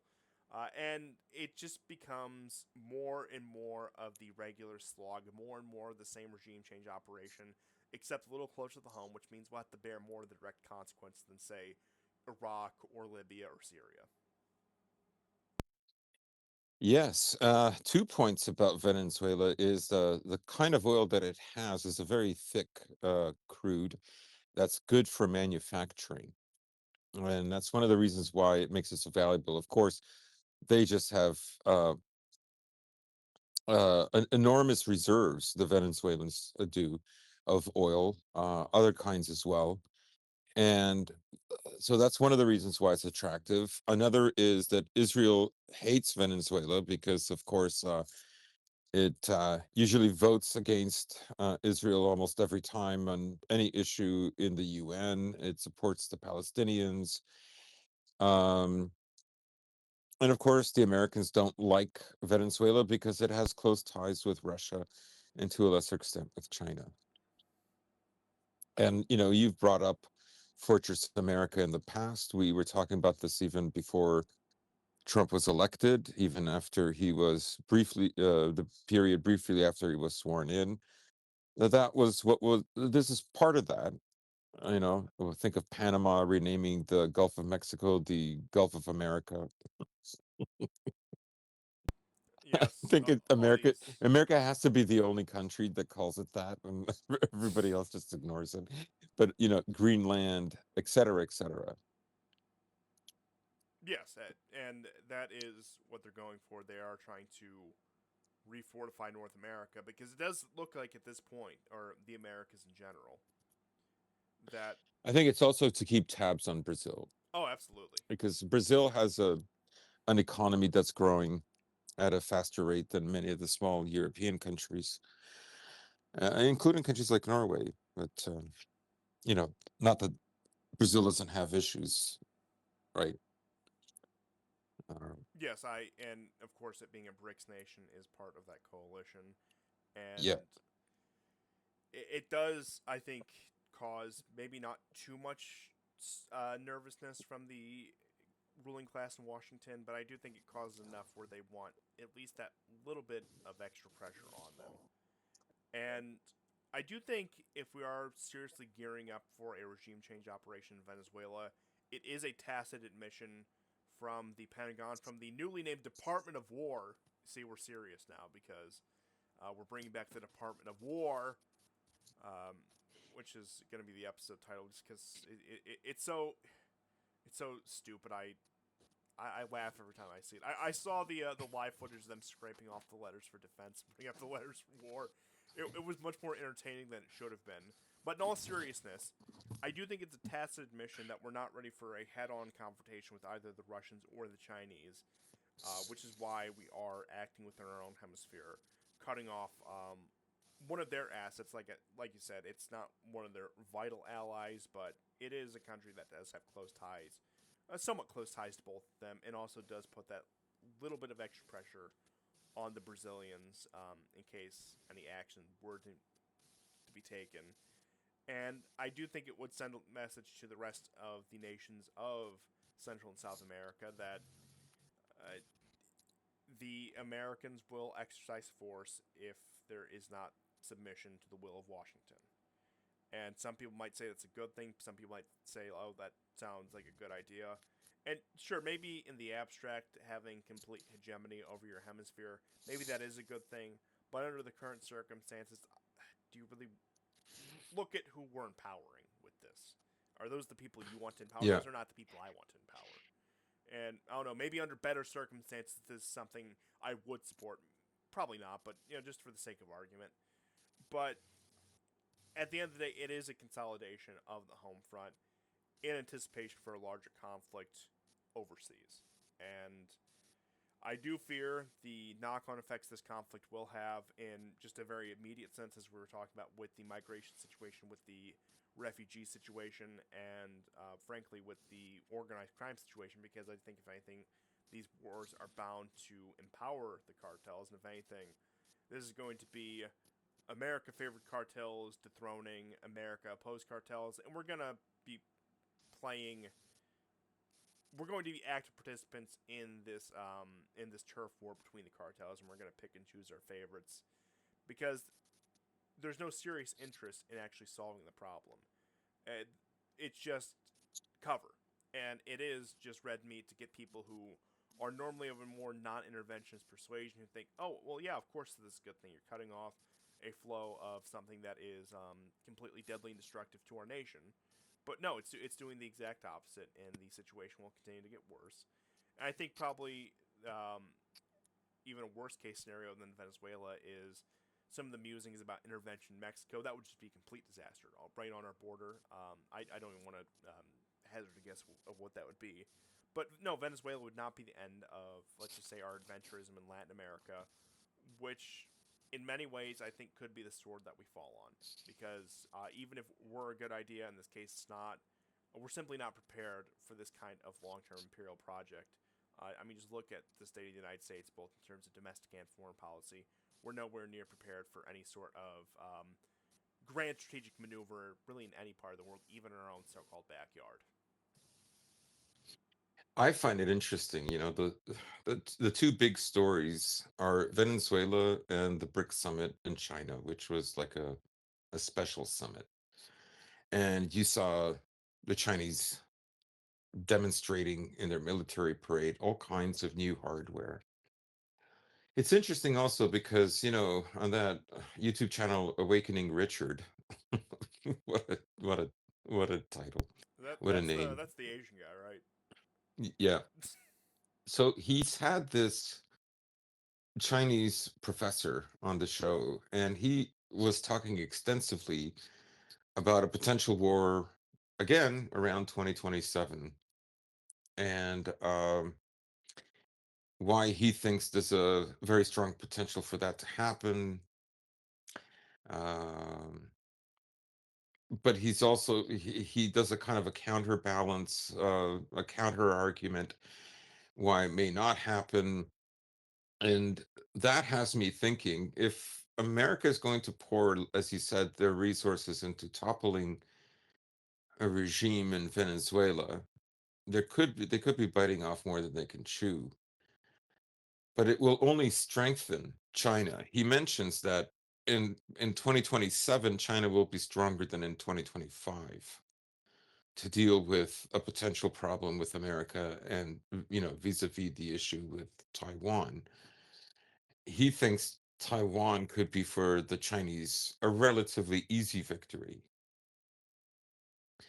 and that securing Taiwan would give China a kind of security it hasn't enjoyed since the Middle Ages. Um, he likens it to the building of the Great Wall, for security reasons. He mentions, for instance, that China got to where it got to because of the great technological sharing that it did with the US. That is, the US shared its technology with China. However, he said it's important to point out that the split in good relations between Russia and China, communist Russia and China, forced the Russians to take 40% of their reserves in Eastern Europe and move them to Asia. And that is also what accelerated the collapse of the Soviet Union. So the Chinese do not see this one way. As far as they're concerned, they um, they played their end of the bargain. The Soviet Union fell, which is what America wanted, and getting the technology was the pay. So that's a very interesting perspective. Westerners, especially like rightoids in the West, don't see it that way, but um, that is how it happened. Oh, And so, absolutely. And eh, if I could extrapolate on that, I would say the diplomatic recognition of the People's Republic of China, in my opinion, was an implicit admission that Taiwan would eventually be implemented into the mainland with the adoption of the One mhm, China policy. I do think it was a tacit admission. It was a promise from these Western powers shifting towards mainland China, that Taiwan would eventually be reassumed into China proper. And I will say, go ahead. I was just going to say that the New York Times article about the some uh special ops mission that the Americans did in North Korea, where they killed a bunch of North Korean fishermen at night. uh I find it interesting because, of course, that happened when Trump was in the middle of negotiations with Kim Jong Un. And it's basically saying, like, I mean, it's kind of like the Americans leading the Iranians and the Israelis leading on the Iranians, proving that I mean, they're basically telling you, you cannot trust us. No, no diplomatic credibility at all. Like, why would you admit that? Like, why would this be leaked now? I think in many ways that the Trump administration, I don't think, has a problem with this leak. I don't think they care. No, I mean they were Yeah, quite. we went in to try to bug, the government of North Korea while we were in diplomatic relations, and we killed a bunch of people. The mission failed. We went home. I don't think they care. And Trump was I don't quite think they care about proud. the fallout. Trump was Yeah, quite proud of the fact that the negotiations with Iran served as the perfect cover for planning an attack, or that the yeah. IAEA was used as an intelligence gathering operation, and that there's no concern for any sort of diplomatic credibility or any concern for, let's just say, even honor in the diplomatic process. And you do have to wonder at a certain point. This is something I have touched on before. The question of Taiwan will even require military force for the reintegration of Taiwan. And I think there's a very real possibility we could see a bloodless reunification of the island. Perhaps that is under coercion, perhaps that is under threat of military force, or perhaps that is a voluntary process. One thing that has been pointed out to me that I find quite interesting is that there has been some rehabilitation of the KMT and Chiang Kai shek in mainland China, where they painted him as somebody who, let's just say, isn't necessarily in line with the state ideology, but wasn't a traitor to the nation, was somebody who fundamentally was a Chinese patriot at heart, blah, blah, blah, blah, blah, blah, blah, which does suggest some sort of olive branch to the island, and which also does suggest that the KMT, which is the pro reunification faction in Taiwan, might also have a leg to stand on, and that they've only narrowly been losing elections. Now, their position is reunification under the Republic of China, but of course that can be bent. I'm sure there are different concessions that can be made on one side or the other. And you do have to wonder if China is able to reintegrate Taiwan either through peaceful means, threat of force, if not outright force, what will that do for the rest of the Asia Pacific? Will the Japanese and the South Koreans realistically look at the situation and perhaps try to solve relations with China, or are they going to double down and try to become the next Ukraine? And I think that could make or break their position as a nation. And you do already see trade volumes between China and South Korea, or China and Japan, increasing even over the course of souring relations, or so-called souring relations. So it's not a guarantee that these countries are going to be like, say, Ukraine or any of these other European nations that are going to march to their own destruction, and that they might actually seriously reevaluate the situation and not cut off the West, not become anti-Western, but try to balance the relationship. Maybe look something like how Turkey looks between the U.S. and Russia, where they are Hmm. maybe slippery about it, maybe aren't the most trustworthy party, but makes themselves too valuable for either side to completely throw under the bus. And I know that you are on a little bit of a time constraint, so I'll let you do Yeah, some I was closing just, I was comments. just gonna, yeah, I was just gonna say, though, that the what the Chinese are banking on is, if the Chinese make a show of force over Taiwan, and America doesn't come in to intervene, and maybe some of the other powers intervene, but they're not successful, or they don't act, at that point, it's obvious to, the American allies in the region, that America can't defend them. And that is when they begin bargaining and talking with China. That's what will secure China in the future, is this demonstration that the Americans can't be trusted to defend them. If we're talking about Fortress America, then that could actually happen.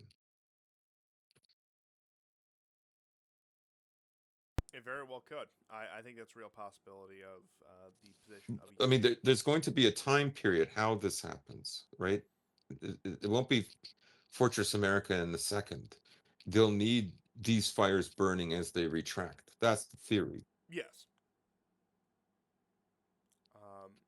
But I really don't think I can add anything to that. And I know that, like I said, we are on a little bit of a time constraint. So I will say apologies for the absence once again, but it is good to be back. And we'll keep putting out the show as Yeah. we can. We hope you guys have enjoyed this most recent episode of the War Report. We'll be back next time, and goodbye. Thank you. Take care, guys.